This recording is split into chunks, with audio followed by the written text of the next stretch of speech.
Welcome along. Hello, you're joining us at the Big Idea Show. Today, we are doing it as a live event. I am pleased to be joined by Diane Dever and Susanna Howard from Normal Festival of the Brain. Thank you for joining me today. Hi.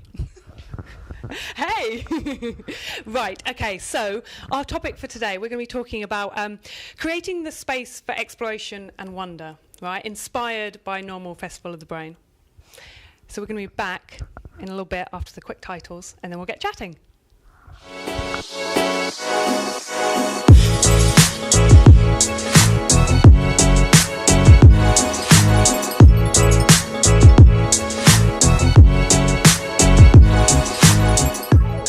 Okay, welcome back. We're ready to get going. You're allowed to talk now. Well, thank you very much for having us, Liù. You're welcome. Thank you for joining me today. So, Normal Festival is coming up very soon indeed. Thank you for joining me because you're so busy. I know you're both so busy, so I'm very pleased to have tied you down today. So first off, for anyone who's been living under a rock and doesn't know what Normal Festival of the Brain is, can you tell us a little bit about what's coming up in the next few days? Well, it's lovely of you to say that. So it's Normal Festival of the Brain. And I always, Diane and Cheryl, who's our third curator, Cheryl Pierce at the Quarterhouse, they always laugh at me because I always make everyone say Festival of the Brain. It's really because when this started, it was about looking at our brain, but also our well-being. And we thought if it's called Normal ? That sort of invites perhaps people who are exploring issues to do with mental health and in neurodiversity to who are already familiar with that to sort of come along. And then the Festival of the Brain is really about how we're bringing scientists and artists working with scientists to really look at it from that side. So it's not just a mental health festival, it's not just a scientific festival about the brain.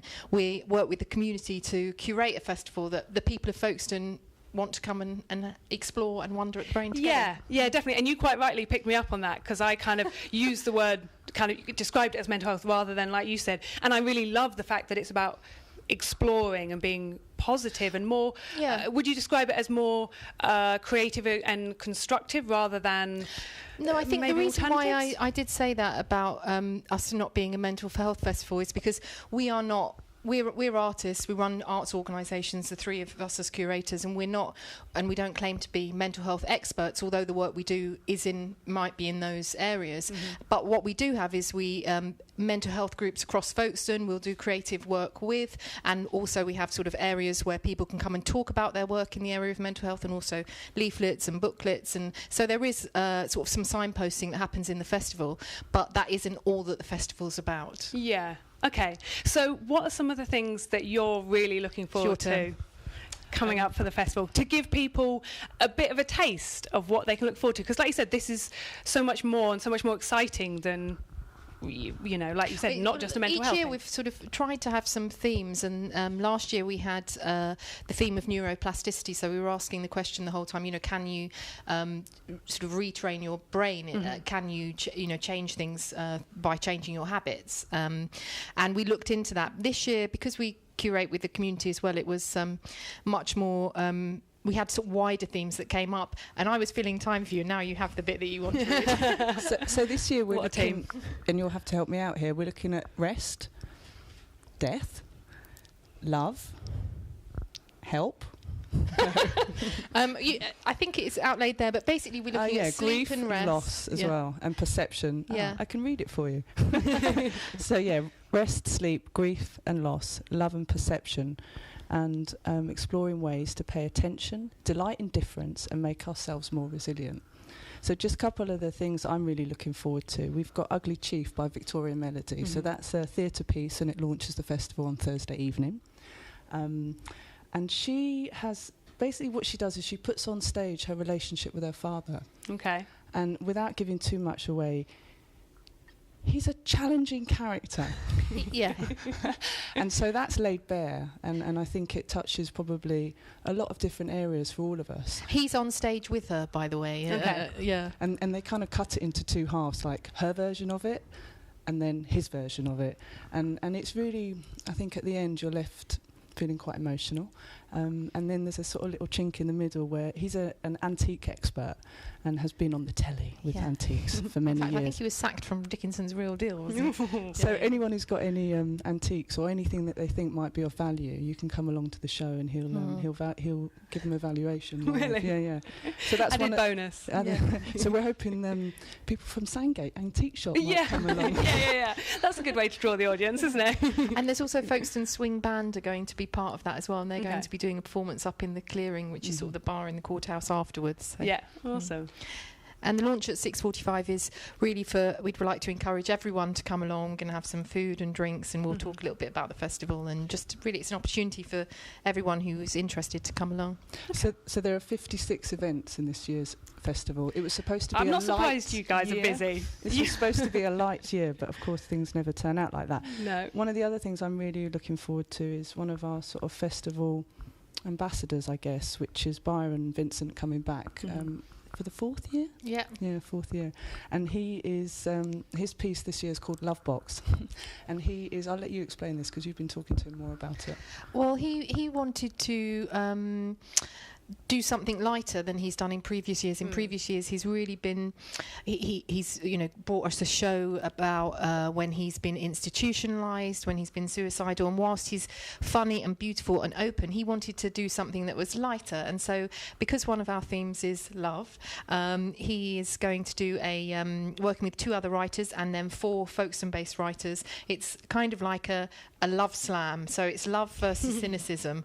And we all get to go along, listen to the work that's been created in some writing workshops recently, and we vote what wins the day, love versus cynicism. It's the final event of the festival, so I think we're all edging on love, maybe. Hopefully. Yeah.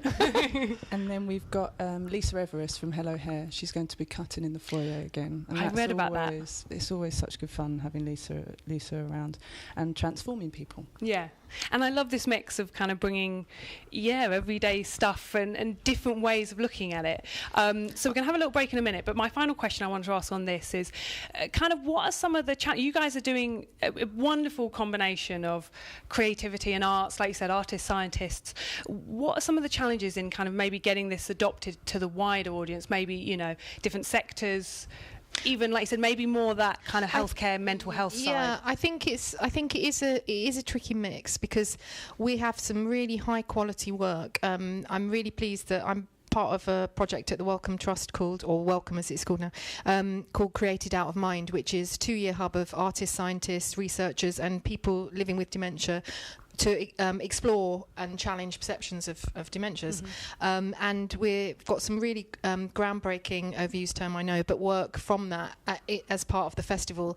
And that is with, people at the top of their game, which is really fantastic. And I think what's really interesting is how we do manage to mix, people who other people might call experts and members of the community, like Lisa with Hello Hair, people can put things forward. So, we've often had this conversation: is it a bit of this, a bit of that? You can't please everyone all of the time. But I think over the 4 years, we've been trying to sort of find and discover actually what is this space that this strange, quirky festival inhabits, and each year we're just trying to sort of work out what that is, and each year the festival's been quite different. Okay. I don't know if that answers. No, nice. And we're going to have a break now, but I think we'll come back into that because you say there about what is this space, and with our theme being time and space, I think that's quite an interesting topic. And also, I'd like to ask you about kind of why is now the time and space to look at the mind, and it's a big topic, but we're really taking it on kind of in the last few years where maybe we wouldn't have before. So we'll come back with that in a little bit.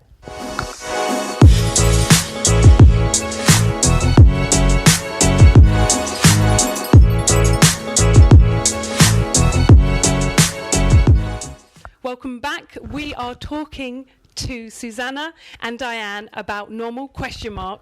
Festival of the Brain, with the kind of general topic of creating the space for exploration and wonder. I thought we could also say the space to wonder. which could be wandering through your minds, but also to wonder. So, right, I said we'd come back with the question about the time and space that kind of made this happen. There's a number of questions within this. You know, it's kind of why Folkestone, how has it changed and how has it found its place? And also, how is it changing, being that people are becoming more aware of kind of, you know, to use the word mental health, but also the interest and the fascination. I'm fascinated with how my mind works. So why do you think that's become more of a thing, and how has that changed over the last few years? Diane, I'm going to throw that one to you. Thank you. I guess some of us feel that the world is becoming a more challenging place to live in.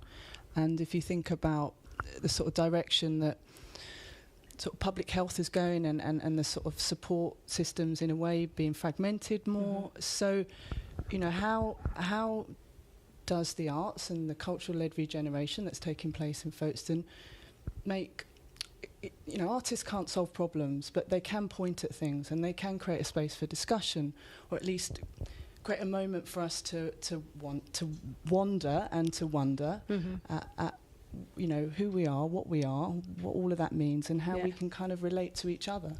And I suppose the Quarterhouse is an arts venue. It's one of the arts venues in Folkestone, and so to open that up for 4 days every year and to invite everybody in, and Susanna touched on it. You know, we co-create these festivals by people coming in the door and telling us what they want to sort of do, or what they want to see. And so, importantly, I think the word what they want to do. And so we've had lots of people come on a big journey for the last 4 years, and you know, I don't anticipate that stopping. And in a way, the festival, it starts things, and people carry on things. So from one year to the next, people are thinking, what am I going to do next year for normal ? Festival of the Brain?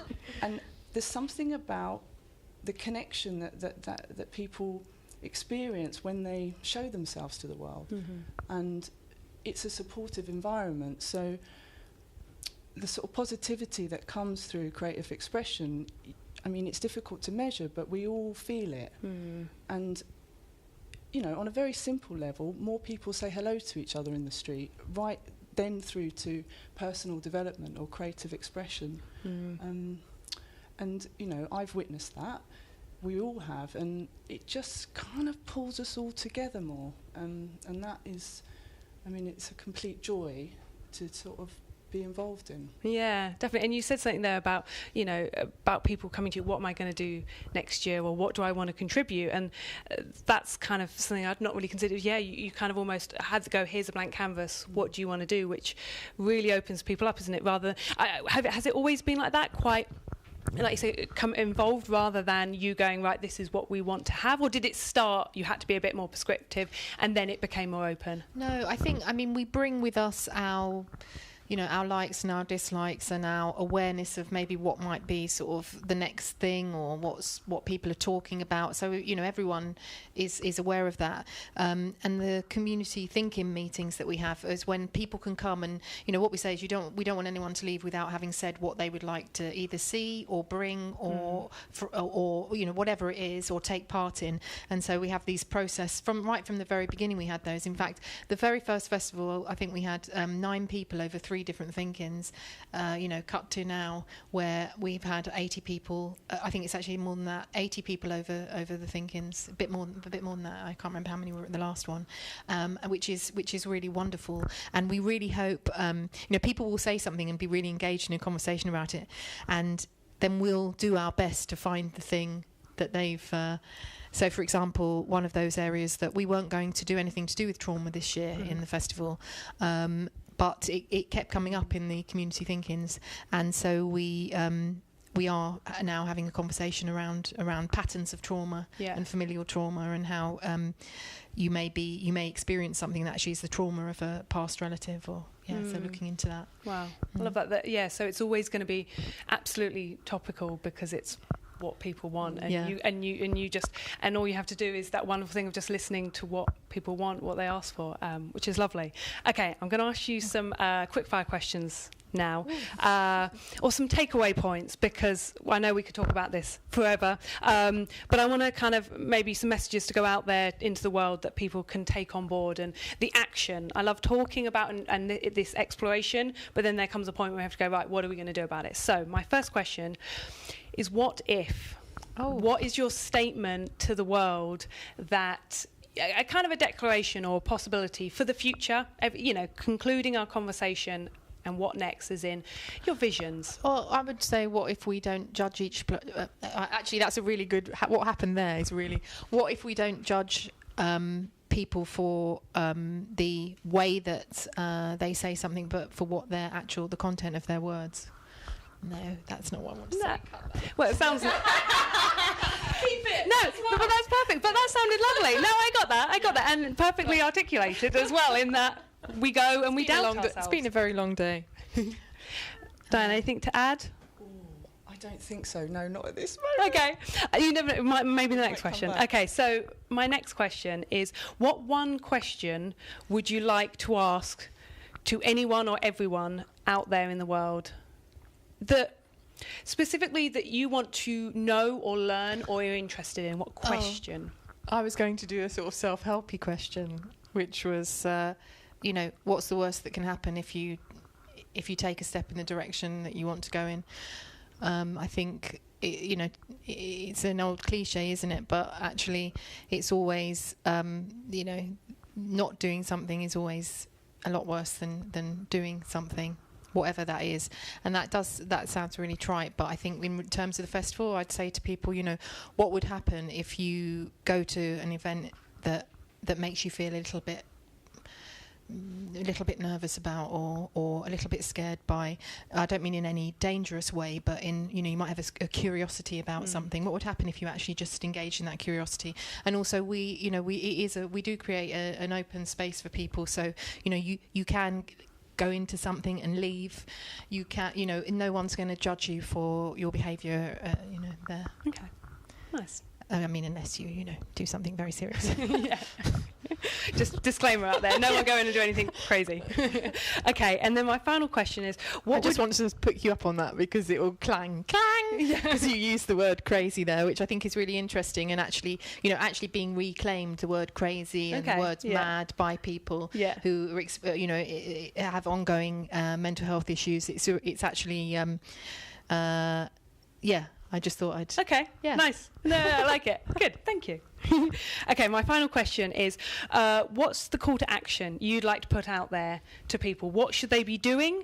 Either something that they can action themselves, or how you'd like them to get involved? I think just we all need to look after each other a bit better. Mm-hmm. And, we have rest and sleep as one of the themes of the festival, because actually, we're the curators of the festival, but we're also, deal with our own sort of workaholism issues, and actually to rest and to look after oneself is really, really important. Definitely. And I think to that I would add, listen to the little voice inside of you. Okay. So if that's about trying something new or not being sure of what you want next, there is always someone trying to tell you what you should be doing next. Definitely. The answer's always there.